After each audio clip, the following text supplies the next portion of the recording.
Magandang gabi ho sa inyo. Ngayon po ay Miyerkules ng gabi. It is November 13, araw ng Miyerkules. Gabi na ng Miyerkules ngayon. At mamaya ay makakasama ho natin ang binibining Fatima Soriano all the way from San Diego, California. Ito si Brother June Banaag, OP, nag-aanyaya sa inyo. Samahan kami hanggang mamayang alas 11:30. It's a Wednesday, meaning ang music natin ay mga inspirational songs na makatutulong sa atin. Sakaling tayo po ay may mga pinagdadaanan. Makatutulong sa atin na mga pagnilayan po natin yan. Pag-uusapan ho ang pagninilay, ating pagninilayan po ang napakagandang ebanghelyo sa araw na ito kasama ng ating kaibigan si Fatima Soriano hanggang mamaya ho. So samahan niyo po kami sa pagpapatuloy ng ating palatuntunan. Ngayong naghihintay na lamang po tayo ng 42 araw bago na ang Kapaskuhan. Merry Christmas! Merry Christmas! Merry Christmas! Merry Christmas. Meron bang Santa Claus na nagtatagalog? Ho, ho, ho, ho, ho! Maligayang Pasko! Meron bang... Ay, nako. Ano ba ihahanda natin sa Noche Buena? Yan, busi lang. 42 days bago ang Pasko. Merry Christmas! Maligayang Pasko sa inyong lahat. Kutit-kutitap na dahil nagsisimula ng magsabit ng parol ang ating mga kababayan. Wala pa ako na isasabit na parol ha, pero nakapag-ayos na ako ng bilin. Yan. Anyways, wag na tayong magpatumpik-tumpik pa. Para ho masimulan ang makabuluhang kwentuhan at mga throwback na tugtugan, huwag kalimutang mag-subscribe sa atin pong mga social media accounts. Just search at Radio 5 True FM sa X, formerly Twitter, sa Threads, Instagram, Facebook at TikTok. Yan. Siyempre ho,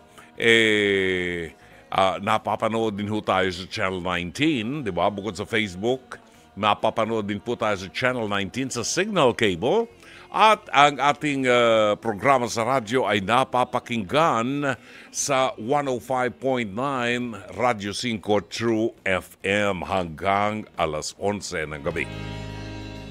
Alright, so tingnan natin. Ano ang ating episode ngayong gabi sa ating Pest to Pest Hirit ni Dr. Love. Mamaya na po natin ibibigay ang ebanghelyo dahil atin pong makakasama mamaya si Fatima Soriano. Sang-ayon sa chika ng ating producer ngayong gabi na si Mike Santillan, mapapanood natin ang... Diba? Mapapanood natin ang mga bagong-bagong episode ng bagong-bagong mukha ng face-to-face harapan na mapapanood po ninyo sa Channel 5 Lunes hanggang Biyernes, alas 4 ng hapon hanggang alas 5 ng hapon. Isang oras pong singkad yan, sigawan, palitan ng kuro-kuro, counseling. Kasama ho natin dyan si Miss Corina Sanchez Rojas, nandyan si Donita Rose, ang co-host niya. And then, ang trio tagapayo, hindi umawala ang trio tagapayo. Nandyan si Dr. Camille Garcia, ang ating resident psychologist. Nandyan si Attorney Lorna Kapunan na dekampanilyang abogado. At ang dekampana naman ho na radio anchor, dekampana, si Dr. Love ng 105.9 Radio 5 True FM sa programang Dr. Love Radio Show, si Brother June Banaag. So abangan niyo yan Lunes hanggang Biyernes, alas 4 ng hapon hanggang alas 5 sa TV5. Okay, narito ang ating episode na pinamagatang Kawawang Sapakner. Naka, sinong sinasapak dito? Sino ang sinasapak dito at paano siya naging kawawa? Alamin ho natin at magbigay kayo ng inyong opinyon pagkatapos yung mapanood ang nakaiinit ng ulo at nakaasar na episode na ito sa face-to-face harapan sa TV5. Panoorin po natin. Tay Dong, welcome! Maraming salamat sa pagpunta mo rito. Ilang taong ka na? 72 po. 72. Pagka nagtina ka ng buhok, magmumukha kang 45. Pwede pa. Pero 72, okay naman ang kalusugan mo. Hindi mo iwasan, minsan, sikmura. Sikmura, ano pa, high blood. Salamig yata ng panahon. Lamig ng, baka parati ka dyan nasasapak. Hindi? Kung nasa galit siya. No violence, please. Yan talaga dapat. Isa yan sa mga basiko na karapatan ng bawat tao kapag sila ay nasa isang relasyon. Walang sakitan. Okay, so ano nga ba ang madalas na pinag-aawayan ng inyong kinakasama? Anong pangalan ng inyong kinakasama, Tatay Dong? Lea de la Cruz. Lea. Rhea. Rhea. So, kasal kayo? Hindi po. Hindi kayo kasal. May anak. Wala po. Wala. Kailan Wala lang pa ba yan. ito? Ha? Kailan lang ba ito? Ano? Kailan kayo nagsama? Mga 10 taon na po. Si tatay niloloko ako. Para niya akong gustong... Mga Mahina daw po ang pandinig. 10 taon. Ayun. Ay, bibigyan kita ng hearing aid. May na po. Bibigyan kita ng hearing aid. Sabi niya, kulang daw ang iyong inientrega. Hindi, minsan kasi mahina ang kita ako sa pag-tricycle. Tricycle driver Oo, kayo. driver. Okay. Pag-uwi ko, kung kaunti lang ang makikinita ko, nagagalit siya. Ay ano ba gawin ko? Wala ko talagang sumasakay. Teka muna, pag-aari mo ang tricycle mo. Oo, mag-aari namin. Okay. Magkano ang wala nang boundary pag ikaw Wala yung na. may-ari, right? Wala. Pero magkano ba ang kinikita ng isang tricycle driver sa isang araw? Swerte na masyado, mayroong 600, 500. Swerte na yon. Kailan siya nagagalit? Kailan kayong ninenervyos ka ng umuwi? Kasi ganito lang ang halaga. Magkano ang kinagagalit Siyempre, niya?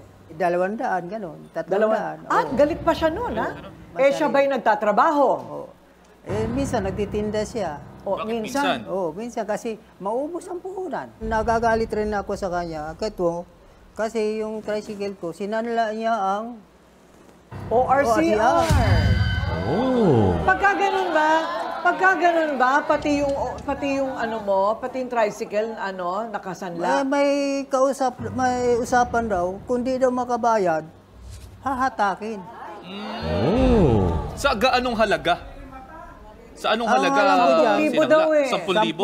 10,000, totoo. Anong ginawa niya sa 10,000? Yan ang hindi ko alam kung anong ginagawa. Ito ang panig na ni Tatay Dong, ha? Tawagin na natin ngayon ang kanyang kinakasama at kanyang nirereklamo, si Buba. Humarap ka na dito!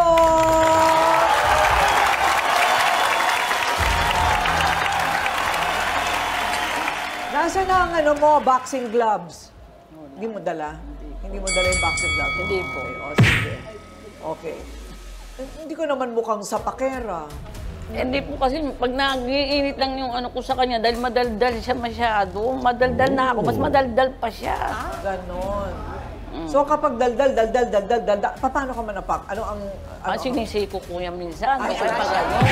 Ingat ka dyan, Donita. Baka Sinisiko ko lagi ikaw naman yan. yung madali natin. Sinisiko. Ano pang ginagawa mo?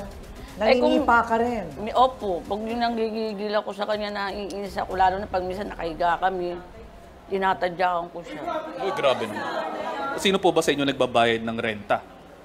Di, kung makikita ka ko, ibibigay ko naman ang lahat ko sa kanya. Siya ang naghawak sa pagrenta. So Kasi- binibigay mo lahat? Oo. Malay niya, tinago mo yung iba. Ay, Opo, yun ang madalas nakikita ko, nagtatago ng pera. Di, andun lang. Minsan nakikita ko doon sa Nasa bag lang. tulpa. Oo. Ano yung nakikita niyang pera sa toolbox?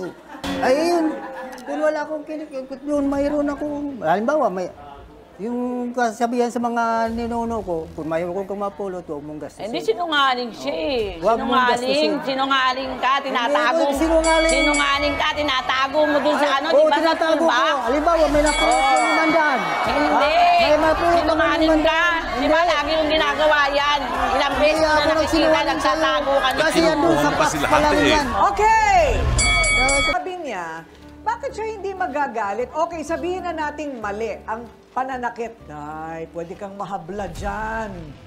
Eh, bakit nga ba mayroong kickback? Pwede namang pag-usapan na, ito ha, sa kinikita ko sa maghapon, eto itatabi ko para sa sarili ko. Pwede namang pag-usapan Pwede nga naman yun. pag-usapan. Diba? Hindi na binuksan niya kasi niya ang toolbox ko. Nakita niya ako ng pera. Doon nga, 500. Pero yung 500, napulot ko yun. Nilagay ko ito toolbox. Kasi sa mga ninuno ko kasi sa probinsya, kung mayroon ka raw mapulot, huwag mong gagastin. Gagastos. Alam mo na, nanilihis tayo ha. Tandaan ninyo, nagkaroon ng sanglaan ha. O iba namang kaso yun. Kasi nagsangla ka ng tricycle nang hindi niya nalalaman. O, Hindi bakit po, naman kasi chinat ko po siya.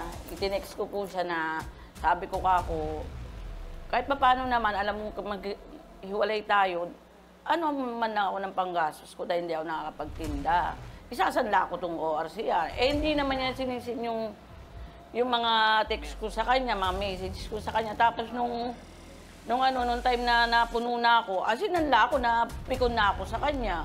Sinanla ako na yung ORCR. Magkano naman? 10,000 po yun. 10,000. O, ngayon, anong ginawa mo sa 10,000? Yung iba po na pinangpuhunan ko po, tapos yung iba pinamdagdag ko po ng gamot ng nanay ko. Istorya ito, no? Buba, ang iyong lover, quote-unquote lover, ay 72 anyos. Yung hinahanapan mo siya ng kita, dapat i-consider mo, 74 na itong matandang to. Baka naman pwedeng bawasan mo na yung expectation mo sa kanya. Kailangan niya magpahinga. But what is important here is, ano ang common denominator ng dalawang taong nagsasama? Love, pag-ibig. Either kasal o hindi, ang common denominator, pag-ibig. To be honest with you, wala akong nararamdaman o nakikita sa inyong dalawa na nagmamahalan pa kayo.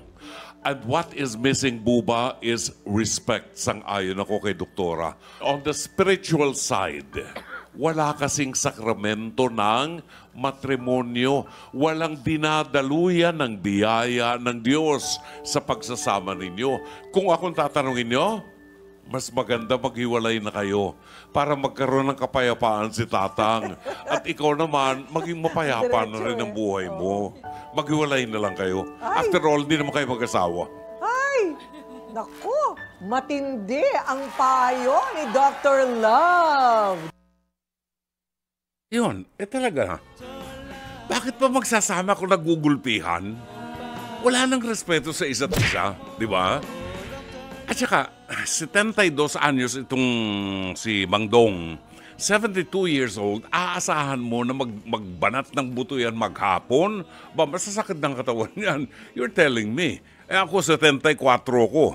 Hindi na po pwede yung kagaya ng araw na kayod ka ng kayod. Kung sakali mang itong si Dong, nag-ipon ng pera, inilagay sa toolbox, halimbawang hindi niya nakuha yon. Kinita niya yon. Pero gusto niya na meron siyang pang-emergency. Kung may masirang pyesa sa kanyang tricycle, meron siyang huhuguting pera. Kasi kung ang lahat ng kikitain niya, ibibigay niya dito sa kanyang kalibin na si Rhea, nauubos lahat ng pera. Paano kung masira yung tricycle? Paano kung mag-flat yung gulong? Paano mabuvulcanize yan? Wala siyang pera. Naubos na ni Rhea yung pera. Di ba? Alam niyo, sa pagsasama ng mag-asawa, hindi lang pera ang mahalaga. Importante ang pera. Isa yan sa mga bagay na, magbibigay ng kaligayahan at kapayapaan sa mag-asawa. Pero hindi umiinog dyan ang dahilan para mag-exist ang pagmamahalan ng mag-asawa. Yung pera pandagdag pang seasoning lang yan. Pero dapat i-consider din natin sa edad na 72, dapat retired na yan. Di ba? Hindi naman naiisip yan ni Rhea. Si Rhea naman kasi, batang-bata pa. Di ba? Batang-bata pa, isinanla naman ng 10,000 yung ORCR ng tricycle. Ngayon, hindi matubos. Paano gagawin ngayon? Andiyan na. Bueno, sa ating mga tagapakinig, pwede ho kayong magpadala ng inyong komentaryo sa inyong napanood po na ating Pest to Pest, Hirit ni Dr. Love. Maaari kayong magpadala ng komentaryo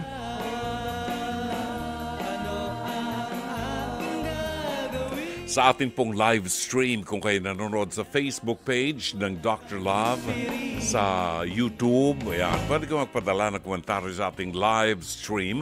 O dili kaya tumawag po kayo sa ating hotlines. Ang ating hotlines ay 8689-3289 at 8689-3290.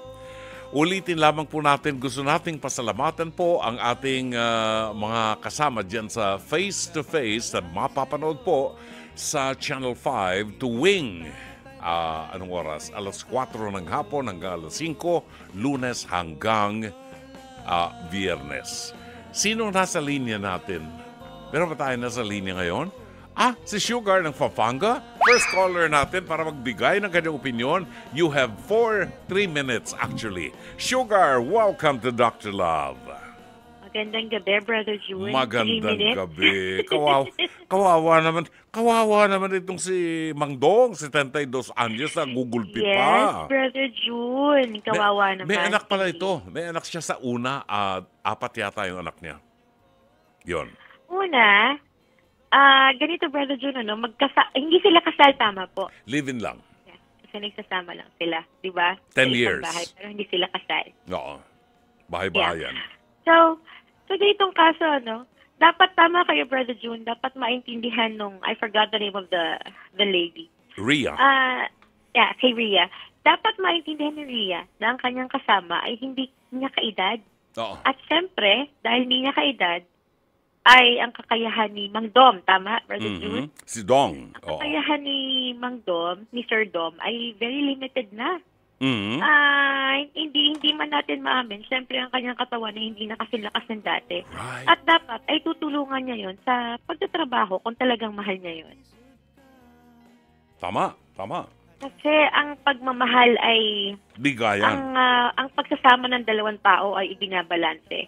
Igagalang natin yon kahit na hindi tayo pabor sa pagsasamang hindi kasal, pero kasal man sila o hindi, dapat sila pa rin ay nagiging balanse at sila ay nagtutulungan para itawid kung ano man yung natitira na po pwede pang i-keep doon sa kanilang relasyon sana. Pero dahil ganyan na nga ang nangyari, siguro tama kayo, Brother June.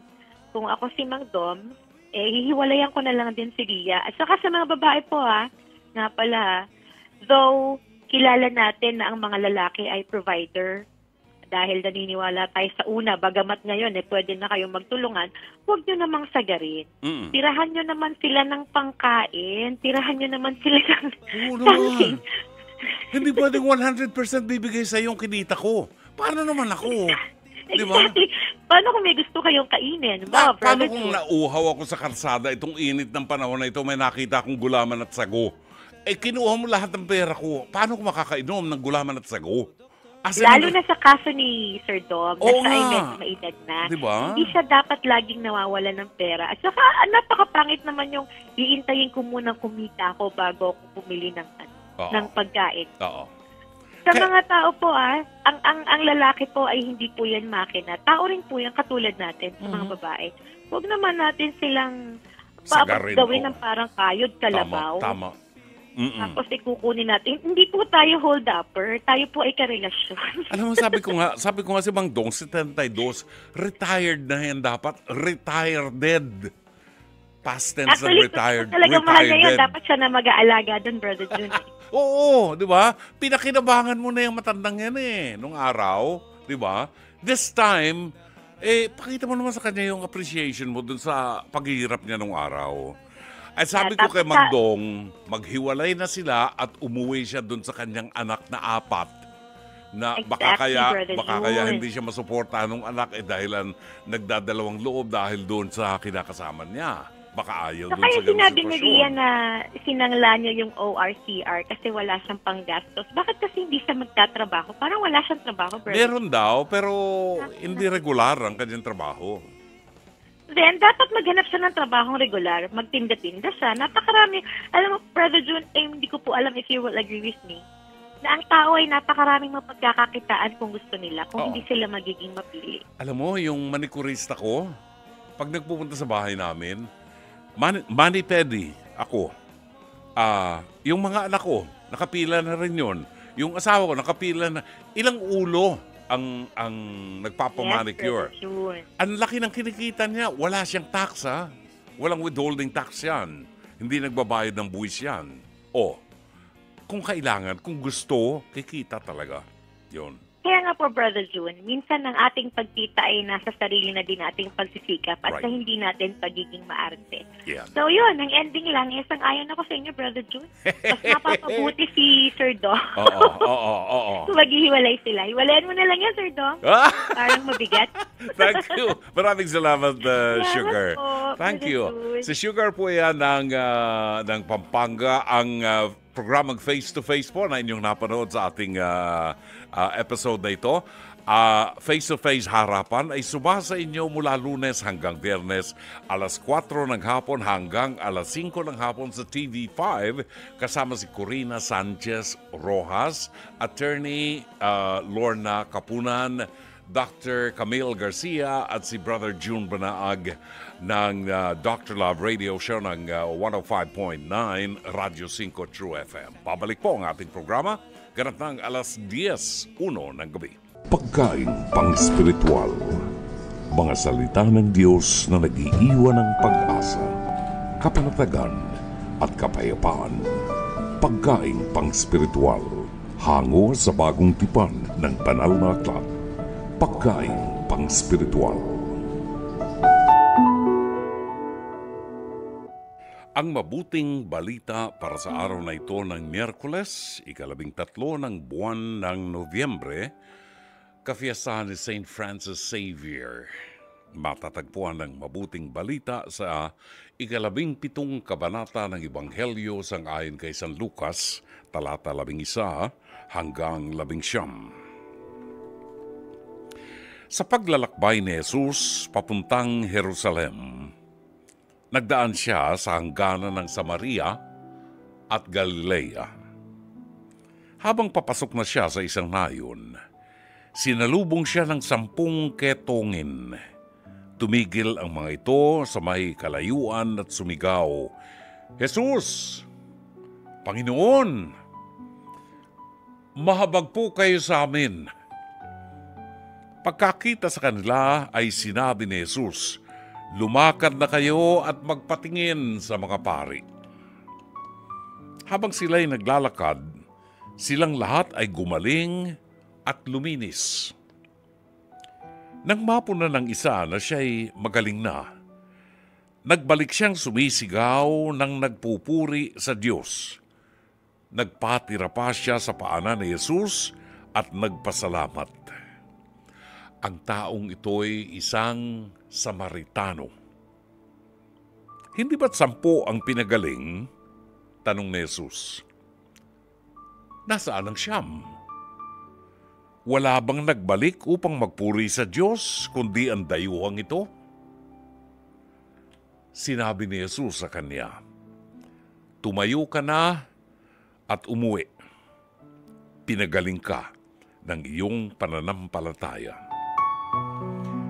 Giliw na mga kapatid, ang mabuting balita ng Panginoon. Pagkain pang-spiritual. Mga salita ng Diyos na nag-iiwan ng pag-asa, kapanatagan at kapayapaan. Pagkain pang-spiritual. Hango sa bagong tipan ng banal na aklat. Pagkain pang-spiritual.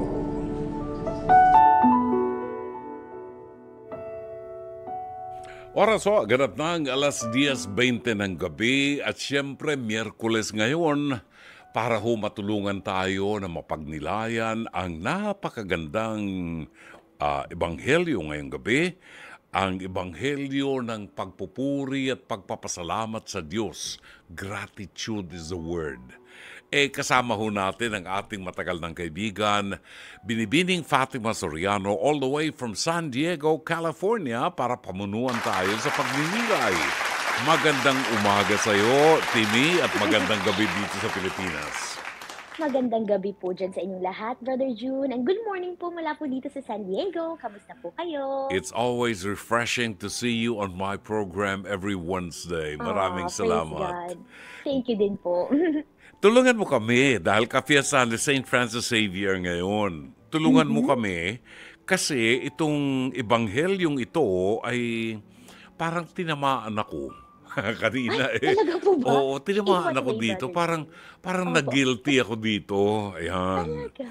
Kung Bakit babalikan naman po? natin ang ebanghelyo, isinasalarawan po na si Jesus ay naglalakbay patungong Jerusalem at napadaan siya sa Samaria at sa Galilea.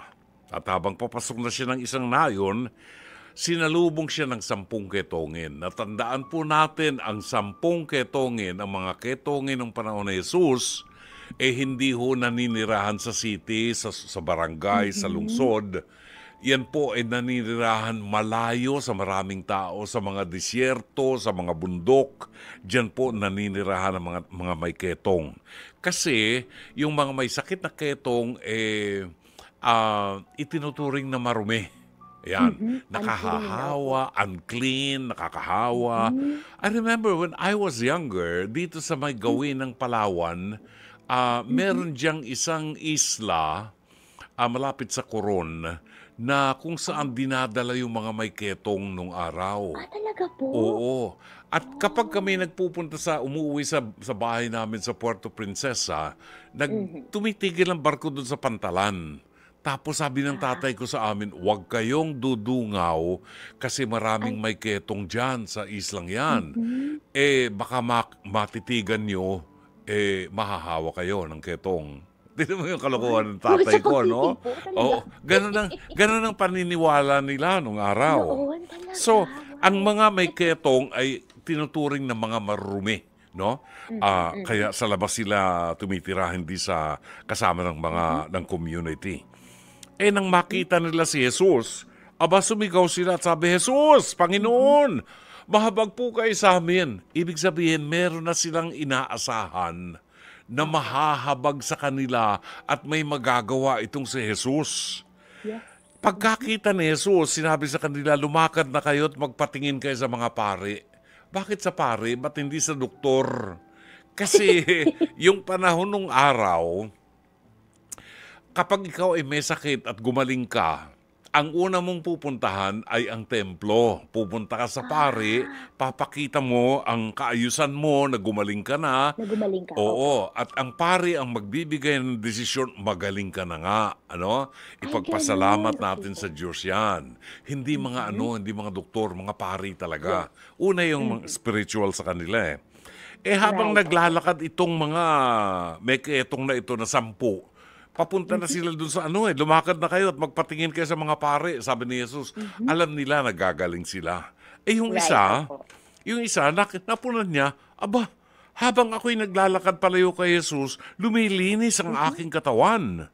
Kaya ang ginawa niya, bumalik siya. Bumalik kay Jesus. At nagpatira pa at sinabi niya sa paanan ni Jesus, nagpasalamat siya. At ang taong ito ay isang Samaritano. Ano ba yung Samaritano? Natatandaan ba natin yung Good Samaritan? Oh, yes. Di ba? Yung kasaysayan ng Good Samaritan, merong isang ninakawan, hinold up, ginulpe, no? Yes. Pero Opo. Samaritano no? Pero tinulungan siya. Hindi tiningnan yung kanyang... Kasi ang Samaritano nung araw, kinukonsider na mga hintil. Mga hindi maliligtas yung mga yan. Wala silang faith. Ay, ganun po. Oo, mga Samaritano. Nang bumalik siya, sabi ni Jesus, teka muna, alam ko 10 kayong gumaling Opo. Oo. Nag-iisa ka sana doon ng siyam. Hinahanap ni Jesus ang siyam. Nawala na ang siyam na hindi na nagbalik. Itong isang Samaritano na hentil ang nagbalik kay Jesus at nagpasalamat at nagpatira pa sa kanya. Sabi ng Panginoon, tumayo ka na, umuwi ka. Pinagaling ka ng iyong pananampalataya. In other words, Timmy, tulungan mo nga kami. Ang Panginoon pala, ini-expect din tayo na magpakita ng gratitude doon sa kabutihan niya.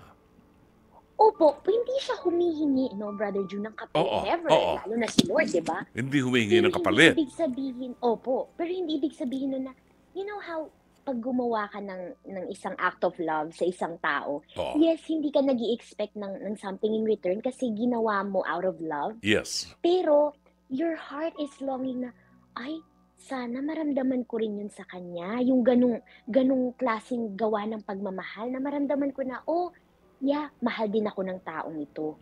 At tinuturing niya akong kanyang isang mahalagang tao sa kanyang buhay. Siya'y nagpapasalamat, siya'y binibigyan ako ng kahalagahan. You know, as humans, we yearn for that. Pero si Lord, yun din pala yung hinahangad ng puso niya. Kasi nga naman, pinagaling niya yung 10 kitungin dahil sa kanyang pagmamahal sa kanila. Katulad ng pagmamahal niya sa atin. Pero, how often is this na kapag tayo po'y pinapagaling dahil sa pagmamahal sa atin ng Diyos, we go on our merry way as though, wala. Nakuha na natin yung gusto natin eh. Nanalangin tayo, nagsusumigaw tayo, umiiyak tayo sa Panginoon at humihingi ng kagalingan. Pagkatapos, pag nakamta na natin to, wala na, balik sa dati lahat. Balik sa dati lahat sa ating buhay. Sadly, nakakalimutan natin yung hindi lang yung pagpapagaling sa atin, kundi sino yung nagpagaling sa atin. Bakit niya tayo pinagaling? Dahil sa kanyang pagmamahal, dahil may mission pa tayo para sa kanya. Ngayon ito pong nag-iisang Samaritano na ito, ang tumingin, dahil sa mata ng kanyang pananampalataya na, ay, hinihilom nga ako, teka, babalik ako dahil gusto kong magpasalamat. Gusto kong iparamdam kay Jesus na ako'y nagpapasalamat, na naramdaman ko ang kanyang pagmamahal dahil ako'y pinagaling niya. And it didn't matter na siya ay dayo, siya ay kinukonsider na, di ba sabi niyo nga po, hindi maliligtas, gano'n. Pero sa kanya pa sinabi ni Lord na iniligtas siya ng kanyang pananampalataya. And how reassuring is that na if we just stick to that, palagi nating pananatiliin ng Panginoon sa ating buhay na magpapasalamat tayo, lalo na kapag binago niya ang ating buhay, hinilom niya tayo, then talaga pong ililigtas tayo ng kanyang pagmamahal. Kahit sino pa man tayo, ano man ang ating mga paniniwala or pamumuhay, kung lubos talaga natin yayakapin siya, tapos babalik tayo sa kanya pag naramdaman na natin yung biyaya niya, yung kanyang kaluwalhatian, then He will never, ever forsake us. Talagang yung pagmamahal niya sasama sa atin kahit saan tayo magpunta, dahil sa ating pananalig sa kanya. Yun ang siyang talagang magpapatibay at magliligtas sa atin. Alam mo, Fatima, na bagabag, na-touch ako doon sa sinabi mo na gusto lang, hindi naghahanap ang Diyos na pasalamatan siya doon sa kabutihan na kanyang ginawa sa atin. Kundi gusto niyang maramdaman yung naramdaman mo. Di ba? Gustong maramdaman ng Diyos yung naramdaman mo na gumaling ka or nakuha mo yung pinapangarap mo, nagkaroon ng kagalingan, nagkaroon ng katuparan. Yung joy na nag-uumapaw sa'yo, yun ang gusto niyang maramdaman na in turn, pag nagpasalamat ka sa kanya, nararamdaman niya yung joy na nasa puso mo. At yun, ang nawawala sa atin. And I myself, guilty ako paminsan-minsan dyan. Ay, talaga po, opo. Minsan. Hindi naiiwasan opo. Oo, yung minsan, pagka fiesta ng Nazareno sa Quiapo, ang daming magpupuntahan dyan. Mga nakapaa, mga, talagang magpapakahirap yan, makahawak lang dun sa santo, dahil meron silang hinihiling, meron silang petition, inaasahan nila na sila ay tutugunin ng Diyos. May mga taong maglalakad ng paluhod sa simbahan ng Quiapo. Hindi pa matatapos sa simbahan ng Quiapo, maglalakad pa ng paluhod yan mula Quiapo hanggang Baclaran. Pagdating sa Baclaran, labas na yung buto sa tuhod. Ay, opo. Bakit ginagawa? Kasi meron silang hope, meron silang pag-asa. Para silang 10 ketongin na tumatakbo kay Jesus at nagsasabi, Panginoon, tulungan mo kami. Ipinagsisigawan yan, tulungan mo kami. Tumulong nga, tumugon ang Diyos sa atin. Kadalasan tumutugon. Pero ang nakakahiya sa Diyos, nahihiya ako. Minsan kasi, pag nakuha ko na, hindi ko na naaalala ang Diyos. Oo. Basta, masaya ako dahil nakuha ko yung gusto ko. Pero, hindi man lang ako nag-alay ng misa, ng pasasalamat. Hindi man lang, yan ang isang bagay na siguro dapat nating pag-isipan ngayong gabi. Pag-isipan natin kung pagnilayan natin ano ang mga biyaya na natanggap natin sa Panginoon, na nadama natin ang kanyang pag-ibig at pagmamahal na tinugon niya tayo. Ano ang isinukli natin sa kanya? Tini, di ba? Totoo po yan, Brother June. It's as simple as that, eh. Di ba sinabi niyo po na it's that joy that God's heart is yearning to feel from us, na ang dami niya pong ligaya na nabibigay sa atin araw-araw, ang daming biyaya, ang daming ngiti, na nadadala niya sa atin pagka natutupad yung ating mga kahilingan. I think tama po na mag-pause tayo sandali. Tapos isipin natin, ako ba? Nabibigay ko ba rin yung ngiti na yun kay Kristo sa aking pang-araw-araw na pamumuhay at sa mga gawain ko pagka nabiyayaan niya ako natupad yung aking kahilingan? Do I even reciprocate that love? Kung gaano ba kaligayang nararamdaman ko, nararamdaman din kaya ni Jesus yun? Kasi it's the least we can do. Definitely, Brother June, hindi siya nag-expect sa atin na yung tipong kapag wala kang ginawa, ay, i-curse ka or whatever. Hindi ganun ang Diyos natin eh. Di ba po? Totoo. Hindi siya ganun eh. He's not like, pero ang magagawa lang natin sa dinami-dami ng biyayang ibinigay sa atin. Huwag na tayong lumayo eh. Yung palang pong biyaya ng buhay. Totoo. Yung biyaya ng kanyang, diba, ng kanyang krus, ng kanyang pagliligtas. Araw-araw tinatanggap natin yun sa bawat araw na tayo gumigising at nakahihinga pa, nakalalakad pa. Isipin natin, ako ba? Am I bringing that joy, that gladness sa puso ni Jesus? Or wala lang, deadma lang ako? Yun, kasi masakit din naman yun na binubuhos mo ang iyong pagmamahal sa isang tao, ang effort mo, ang time mo, and all of your all that you can give. Pagkatapos parang wala lang, yun na, nakuha lang nila, nawala na sila, dead makaulit. Siyempre, tao tayong nasasaktan pag nangyayari yun sa atin. Yes. Ang Diyos ay Diyos, pero po, di ba, sa pagmamahal na binibigay niya ngayon sa atin, it could never hurt na ibigay din natin yung pagmamahal at kagalakan na yun sa Kanya. Dahil yun ang isang regalong maaari natin mabigay eh. Ang dami-dami yan ng regalong ibinigay sa atin eh. The thanksgiving, Right. The gratitude, yun yung maibibigay natin. Lalo na po ngayong sasapit na naman din ang Kapaskuhan. Siya nga yung, siya nga yung may kaarawan eh. Tayo yung kuha ng regalo. Ay, hindi natin naaalala yung kaarawan niya sa Kapaskuhan. Ang nasa isip natin yung tatanggapin nating regalo. Hindi natin naisip yung regalo ng Diyos Ama sa atin na buhay na walang hanggan, kaligtasan, na isinugo niya yung Emmanuel. Yung kanyang bugtong na anak. Hindi natin na pagtutuunan ng pansin. Parang Hindi po talaga. Ay, alam mo, kaya sa akin, yung natutuwa ako pag yung mga anak ko, tinuturuan yung aking mga apo kung paano magsabi ng thank you. Di ba? Totoo. Minsan nalilimutan natin sa mga kapwa natin kapag nabigyan tayo ng favor. Hindi porke lolo mo yan, hindi porke lola mo yan, o nanay mo yan. Hindi porke close kayo. Oo, hindi porke close kayo, yan. hindi ka na magsasabi ng thank you. Alam nyo, ang sarap sa pakinggan yung isang taong natulungan mo na hindi mo naman sinabi sa kanya, huwag mag-thank you ka naman sa akin. Hindi mo sinabi sa kanya. Oo, hindi mo obligasyon yon. Pero ang sarap ng feeling madinig mo na, Naku, napakalaking bagay ito. Talaga, I appreciate it very much. Maraming salamat, Brother June. Alam mo, yung ginagawa lang ni Fatima Soriano sa atin tuwing Miyerkules, isang bagay na naipagpapasalamat natin sa Diyos. Indirectly, God chose Fatima to be with us every Wednesday para mahimay-himay natin yung mabuting balita. At ito dapat ipagpasalamat natin. And alam nyo, ang magandang lugar para magpasalamat tayo sa Diyos, pumunta tayo sa simbahan, especially on Sundays.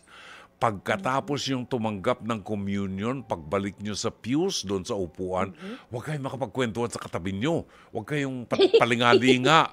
Itungon nyo, pikit nyo mata nyo, itungon nyo ang ulo nyo at makipag-usap sa Diyos at magpasalamat sa Kanya. This is one thing that we miss.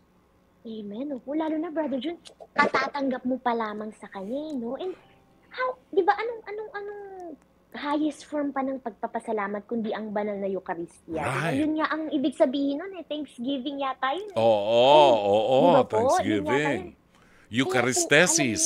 O yun, the word, yes, exactly. Yes. Opo. Oo. And, di ba po pagka minsan meron tayong mga kaarawan or merong some sort of highlight na may anniversary or things like that, ano ang ginagawa natin? Thanksgiving Mass. Yun. Napakaganda po nun, no? Oo. Na paraan ng pagpapasalamat is the highest form of not just communing with Jesus, kundi thanking Him, rejoicing Him and saying na, Lord, nagagalak ako. Sana po nagagalak din kayo. Salamat po. Alam mo, ilang episode na kami ng face-to-face with Corina Sanchez na nag-aanyaya kami ng mga kapwa natin Pilipino, mga kadalasan mga mahihirap na nasa laylayan ng ating lipunan.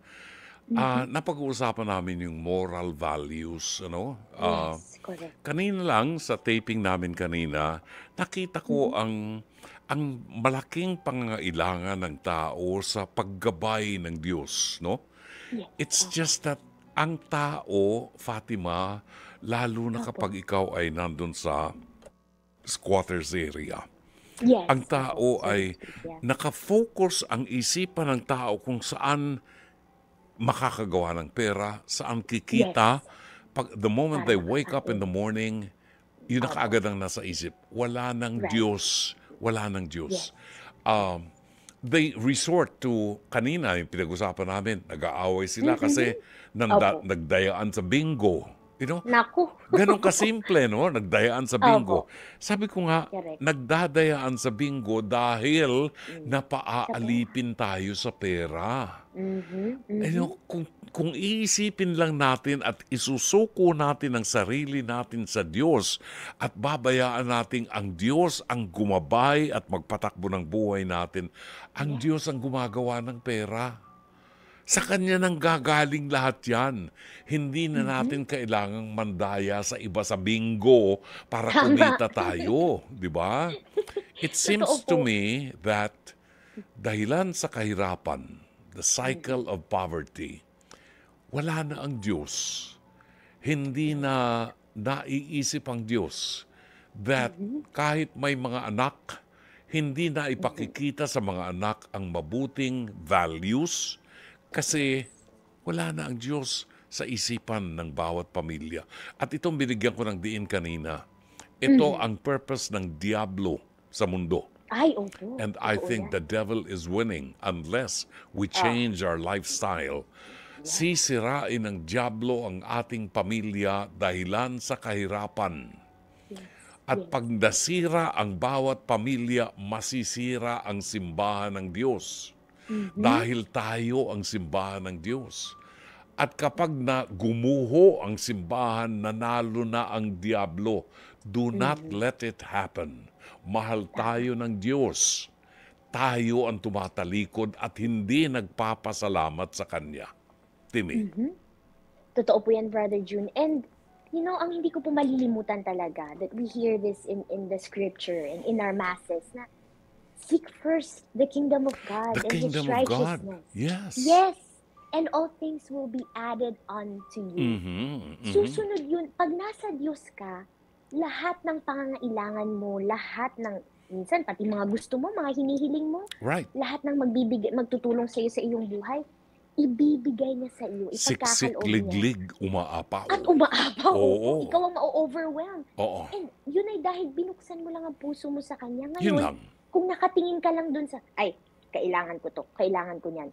Wala na, sarado na ang puso mo. And hindi po natin sinasabing huwag tayong maghanap buhay, huwag tayong humanap ng para. No, of course, yung lagi nga sinasabi, di ba po, nasa Diyos ang awa, nasa atin, nasa tao ang gawa. Pero sa ating paggawa, isasama natin ang Diyos.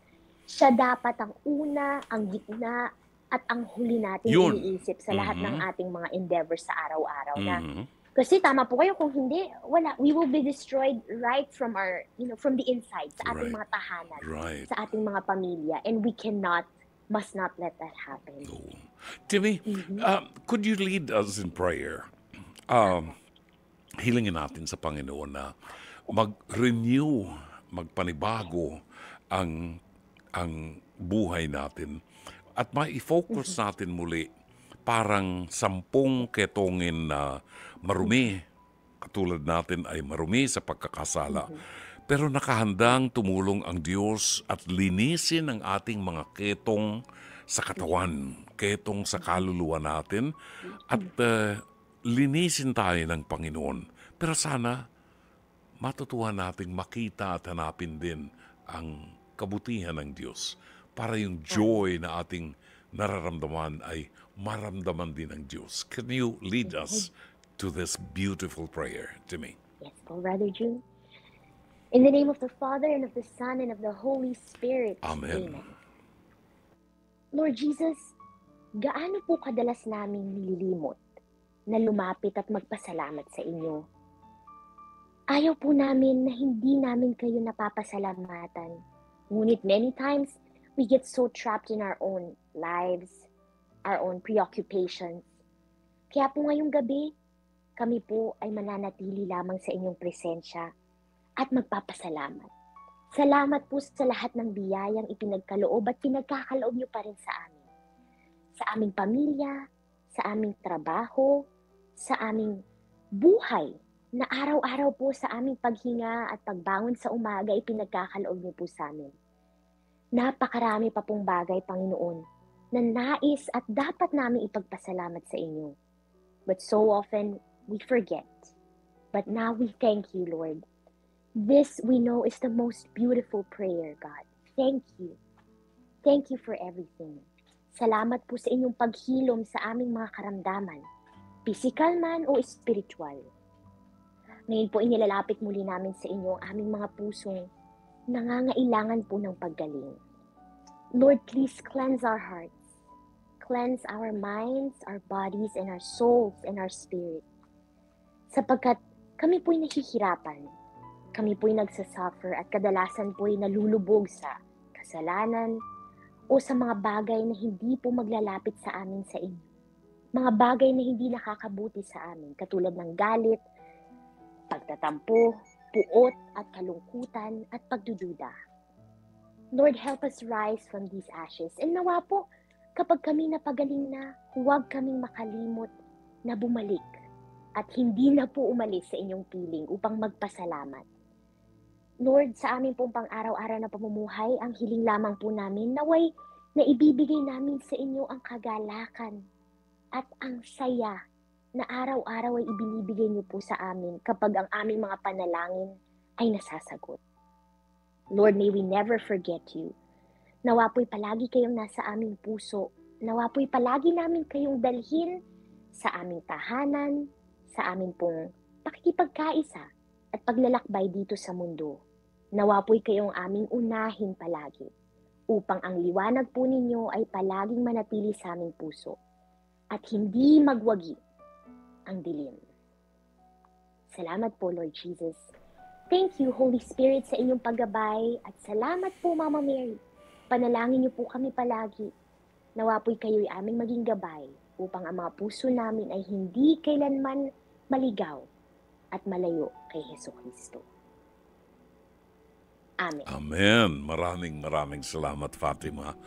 Alam mo, pinagpapasalamat ko sa Diyos Itong si Fatima Soriano, sa tagal-tagal niya sa Amerika, hindi nakalilimot magtagalog. Ano? Ang lalim pa rin magtagalog. Ano? Nakakatuwa. Well, Timmy, I thank you. I thank you so much. And please tell your mom, your dad, and MM that you are always in my prayers every night sa buong pamilya niyo, ha?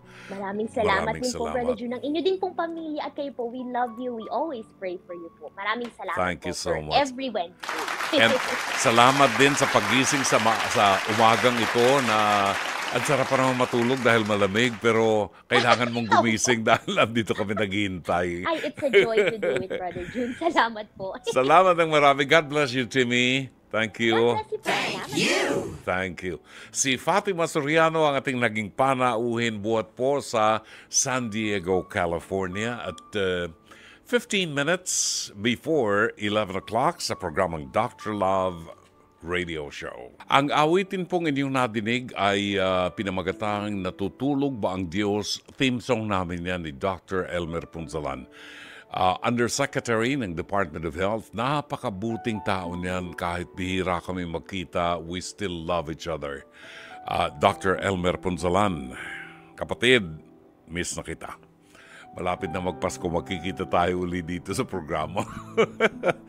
Okay, 10:52 ang tumpak na oras at sa oras na ito, marami po ang mga naghihintay na mga may karamdaman, naghihintay ng panalangin na for several years ay ginagamit po natin sa ating programa.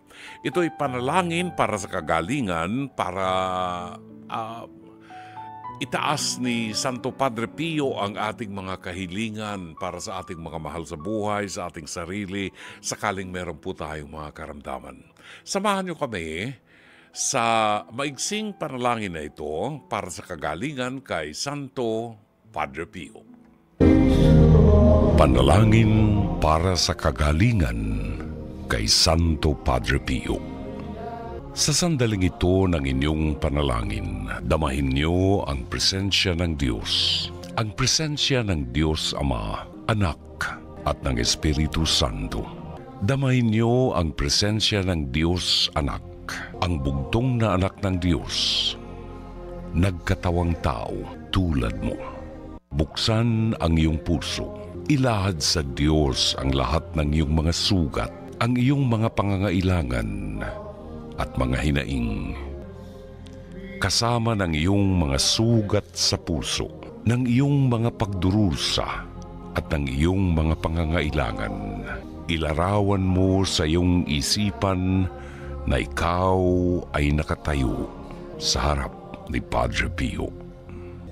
Mahal kong Padre Pio, ngayon ay lumalapit ako sa iyo upang isama ang aking mga panalangin sa libu-libong mga panalangin na iniaalay sa iyo araw-araw ng mga taong nagmamahal at nagdedebosyon sa iyo sa buong daigdig. At dahil sa iyong pakikipagkaibigan sa Panginoon, dahil sa iyong pakikiisa sa nakapakong si Jesus, binibigyan niya kami ng kagalingan sa pamamagitan mo. Kaya ngayon ay hinihingi namin sa iyo ang kagalingan at kapatawaran. Jesus na nakapako, samantalang pinagninilayan namin ang mga sugat sa kamay, sa paa at sa tagiliran mo, hindi lamang namin ginugunita ang dugo na tumagas sa iyong katawan sa gitna ng kirot, hapdi at pasakit. Amin ding pinagninilayan ang iyong ngiti at saya, at ang hindi nakikitang liwanag ng kabanalan at ang bango ng matamis at mga sariwang bulaklak na samyo ng kabanalan. Nakikiusap ako sa iyo na tulungan mo ako sa aking kahilingan at pangangailangan. Pansamantala tayong manahimik at banggitin ang ating mga kahilingan.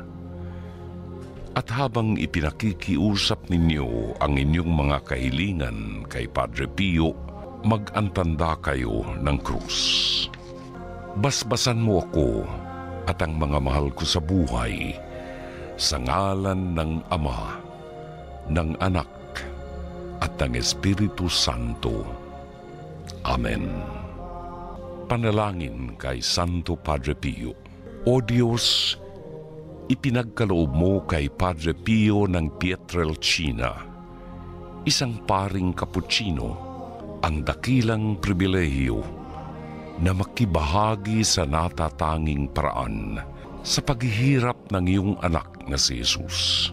Ipagkaloob mo sa kanyang pamamagitan na matanggap ko ang katugunan sa aking mga panalangin. Ngayon ay banggitin ninyo ang inyong mga kahilingan.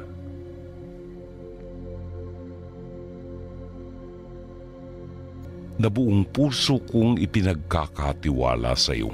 Subalit, higit sa lahat, bigyan mo ako ng biyaya na mabuhay nang naaayon sa kamatayan ni Jesus at ng kanyang muling pagkabuhay upang ako'y makarating sa kaluwalhatian ng kanyang muling pagkabuhay. Luwalhati sa Ama, sa Anak at sa Espiritu Santo.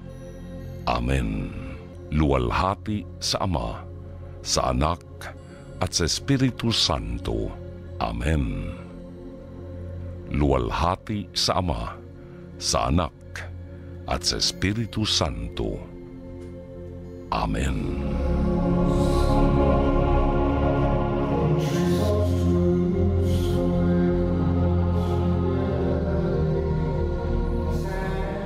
Ang ating oras, 2 minuto bago po mag-alas 11 ng gabi hanggang alas 11:30 po ang ating programa at ito'y sumasa inyo mula Lunes hanggang Biyernes. Meron tayong liham kasaysayan na ating tutungayan sa ating pagbabalik. Samantala, nais nating bigyan daan ang mga nagpadala ng mensahe sa ating programa.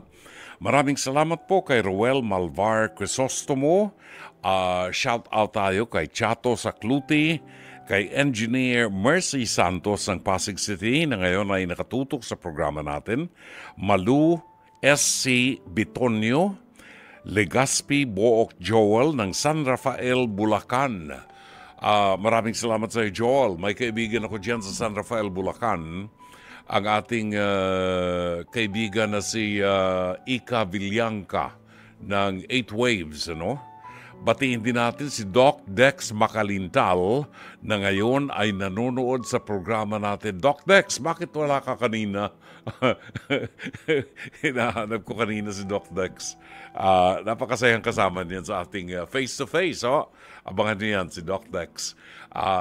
Katandem niya naman si Donita Nose. No? Napakabuting bata niyan. Maraming salamat. We'll see you again Friday. May taping tayo ng Friday. Good evening kay Angelita Banato ng Pateros, Lanza Belion, na bumabati po ng Happy Midweek sa ating mga listeners from Sampaloc, Manila. Alan Ihungko ng... saan ba si Alan Ihungko? Alan Ihungko ng Kuwait. Diba? Kuwait. Sherry Picho ng Seattle, Washington. Rodolfo Cruz, Amadeo Giorgio Gonzalez at Mami Lorlene Gonzalez ng Metro Davao. Isa sa mga pilgrims natin to sa ating katatapos lamang na paglalakbay sa Europa. Ang magina ni Amadeo Giorgio Gonzalez at saka si Mami Lorlene. Marvin Riabad ng North Caloocan, magandang gabi ho. Yek Lopena ng San Pedro Laguna as well as Susan Reyes Montinola. Ito naman si Lee ng Brussels, Belgium. Kita niyo naman mga listeners natin, mga imported to ha. Mga imported to, mga nakatira ito sa abroad. Nakatira sa abroad. Si Lynn ng Brussels, Belgium. Good evening, Brother June. Have a blessed Wednesday evening. Pag-greet naman po ang friend ko sa Switzerland, si Vince Diwa, at ang aking daughter, si Nathanie Luna ng Brussels, Belgium. Elizabeth Villa Gonzalo, isa sa mga Tres Marias natin. Myra Bulisay Lee at Marivi Viola. Margie Lozano, Herbert Gaor, magandang gabi. Si Cadorna Ariza and Norma Joy Tuazon and Judith Vicente ng North Caloocan. Shout out po sa inyong lahat. Ito po si Brother June Banaag. Babalik po tayo para sa ating liham kasaysayan dito sa 105.9 Radyo 5 True FM. Alright, oras natin, alas 11:03 ng gabi. Tingnan niyo kung gaano ka-powerful ang prayer ni Padre Pio. Nag-text sa akin yung aking pamangkin si Giorgio Serafica. Sabi niya, Uncle June, sabi niya, namumroblema siya sa mami niya. Kasi ay sumama raw ang pakiramdam nung kanyang mami at minomonitor pa niya ang pulse rate. Medyo hindi maganda ang pulse rate. Sabi ko, isasama ko yung petition sa prayer ni Padre Pio. Ngayon lang gabi. Nagpadala siya ng text message sa atin ngayon lang. Sabi niya, salamat po, Uncle June. During the prayer kay Padre Pio, nag-normalize na rin po ang kanyang pulse rate. Devotee po siya kay Padre Pio. Kada birthday po niya, nagpupunta kami sa Libis. Ang sabi ko rin sa sister ko, next Wednesday, birthday ni Mama, ipasyal siya. Yun. Talaga, oo. Kaya nung nandun kami sa San Giovanni Rotondo, matagal ako dun sa harapan ni Padre Pio. Yung mga hinihiling ng mga listeners natin, mga kaibigan ko, yung mga petitions nila, ay itinaas natin kay Padre Pio para siya mismo ang maghatid sa paanan ng Panginoon ng ating mga kahilingan. No? Maraming salamat sa inyo. Tunghayan natin ang isang liham kasaysayan padala sa atin ni Edwin ng Tarlac.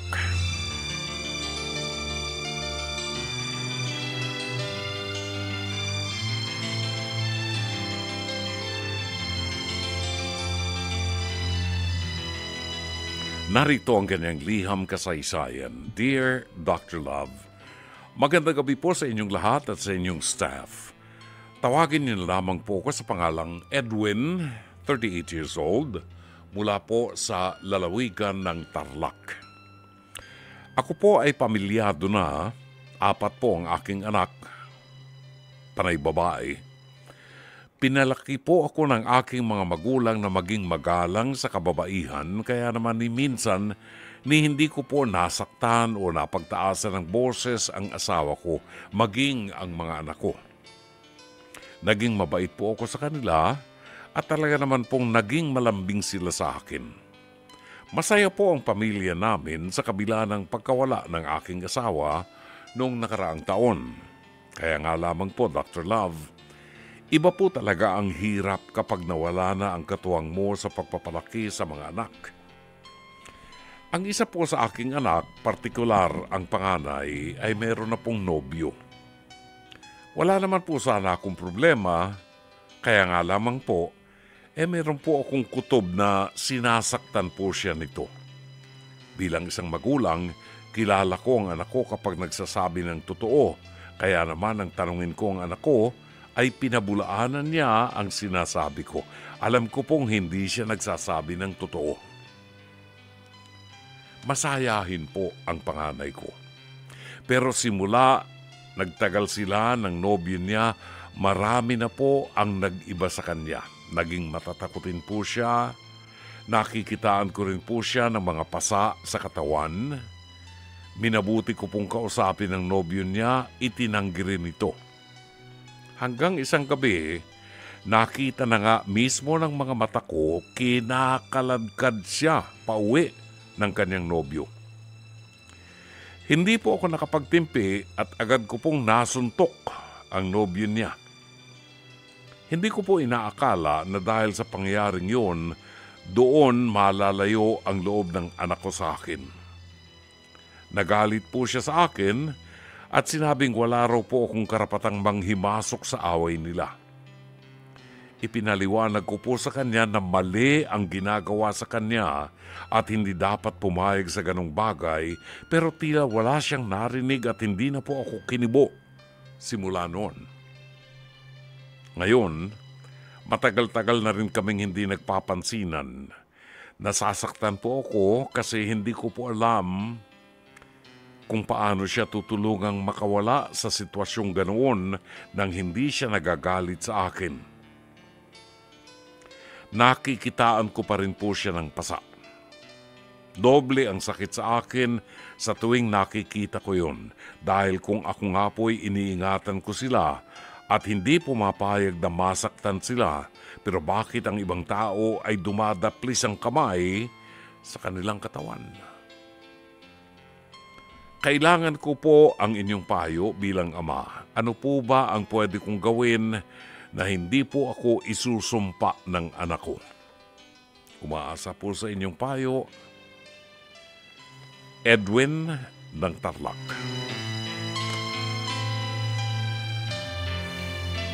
Maraming salamat, Edwin. May kasabihan tayo na when a person falls in love, he or she becomes stupid. Sakit, ano? Totoo yan. Lahat tayo. Nung umibig tayo, naging tanga na tayo. Kasi ginagawa natin yung bagay na hindi natin normal na ginagawa. Sinasabi natin yung mga bagay na hindi natin normal na sinasabi. And this is love. Ang hirap kontrolin ng pag-ibig. Pero, sabi nga ng ibang mga psychologist, marunong talaga ang Diyos. Inilagay ng Diyos ang ulo mas mataas kaysa dun sa puso natin. Kasi kailangan meron tayong lohika. May katwiran. At sa katwiran at lohika, hindi puso ang pinagahari, kung hindi yung utak at isipan. At diyan papasok ang pagiging magulang. Kung ako man ang nasa katayuan mo at yung oras na yon ay nakita kong kinakaladkad ng boyfriend niya ang anak ko sa karsada, aba, hindi ko alam kung anong gagawin ko kung suntok lang aabutin niya sa akin. Eh baka maubos ang ngipin niyan sa kasusuntok ko. Iningatan ko tong batang babaeng ito, minahal ko ito, hindi ko pinadikitan sa lamok ito pagkatapos ikaw kambing ka. Kung saan ka lang galing, kuneho ka. Sasaktan mo yung anak ko. Sinong magulang naman ang matutuwa niyan? Ang reaksyon ng iyong anak, dahil nga in love, tanga-tanga. Kapag na in love, nagiging tanga-tanga, nawawala ang logic. At yung anak mo, tipong nagkakaroon ng dependency dito sa kanyang boyfriend na sang-ayon sa mga psychologist, yung mga battered women, imbes na sila ang manisi, sinisisi nila yung kanilang sarili kung bakit sinasaktan sila. Gina-justify nila. At yan ang masakit, yung dependency. At kung ganito ang sitwasyon, I don't really care kung magalit yung anak ko sa akin. I don't care kung hindi ako kausapin ng anak ko. Someday, marirealize mo rin yan. For me, the best way to communicate, at ito ay ginagawa naming mag-asawa. Kapag talaga nagkakatampuhan na kami, lalo nung kabataan namin, ang misis ko hindi na nagdadadada, hindi na nagsasalita, maingay pa eh.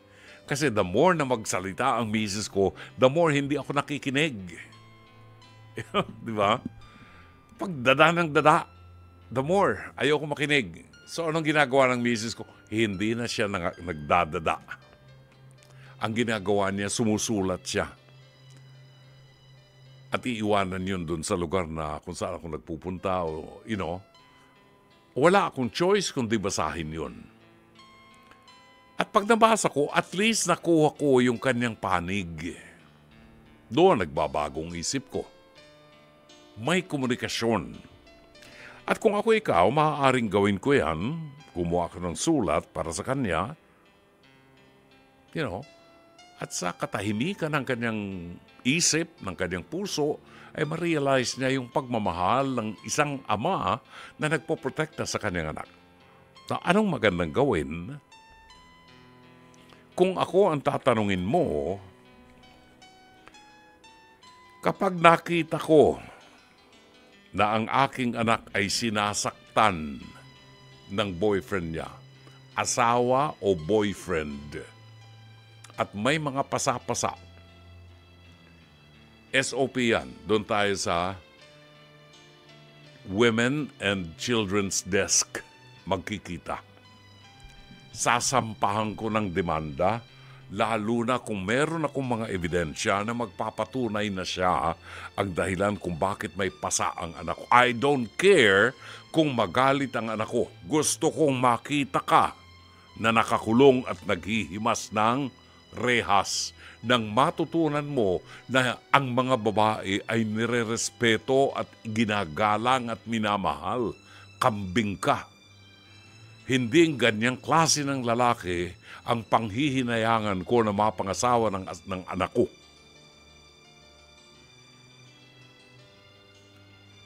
Saan ka naman makakakita ng amang matutuwa na yung kanyang anak ay nakikitang ginugulpi ng isang estranghero? Buwisit ka. Sabihin mo sa anak mo na seryoso ka na pangalagaan siya at protektahan siya sapagkat nakikita mo sa kanya na hindi niya kayang pangalagaan at protektahan ang kanyang sarili. Diyan ka papasok bilang ama. Magalit man siya o hindi, gagawin mo na protektahan siya. At hindi ka papayag na kung sino-sinong lalaki lamang at hindi ako sasang-ayon na mapangasawa siya ng anak ko. Kung ngayon pa lamang ginagawa na niya yan sa anak ko, hindi ako papayag na mapangasawa siya ng anak ko. Pag nakita kong may pasa ang anak ko, the more. Kapag nahuli kita sa akto, maniwala ka, hindi lulubog ang araw nang hindi ka naghihimas ng rehas sa stasyon ng pulis. Ipinagbabawal po yan. Ito ang isang mabigat na responsibilidad ng isang ama. Lalo na kung ang kanyang anak ay umiibig at nawawala ang logic sa kanyang isipan. You might want to inquire from a lawyer or magtanong ka rin sa Women and Children's Desk. Alamin mo kung ano ang mga karapatan at paanong maaari kang magsampa ng reklamo laban dito sa lalaki, sa boyfriend ng iyong anak na sinasaktan ng kanyang boyfriend. Sana'y natulungan ka ng palatuntunan ito. As always, Dr. Love. 26 na, ito. Mike Santillan. Si Laila Chicadora pauwi na, nagmamaneho. Nangangatog ang buong katawan sa galit. Nadinig ni Laila Chicadora ang kasaysayan ni Edwin. At ito ang sabi ni mensahe ni Laila. Brother John, pakisabi po sa anak nung si Edwin, nagagas siya. Gusto niya, sinasaktan siya ng lalaki, walang respeto sa sarili niyang katawan at pagkatao. Gigil na gigil ako habang nagmamaneho. Nangangatog sa galit. Laila Chicadora. Ipaseminar kay Tita Laila ang anak na babae at nang makatikim siya. Ay nako, alam niyo, mahirap po. Lalo ito si Laila ay nanay. Nanayan. Can you imagine kung ikaw ang tatay at yung anak mong babae iniingat-ingatan mo pagkatapos makikita mo, pasa-pasa ang katawan, kinakaladkad ng boyfriend niya sa kalsada, patay ka sa, gawin mo yan sa anak ko, hindi mo makikilala mukha mo pagkagising mo. Bayolente! Jun Banaag, naku, tapusin na ho natin ang programa natin bago mag-init ang ulo ko. Sana po ay naging makabuluhan ang 2 oras ng ating pagsasama.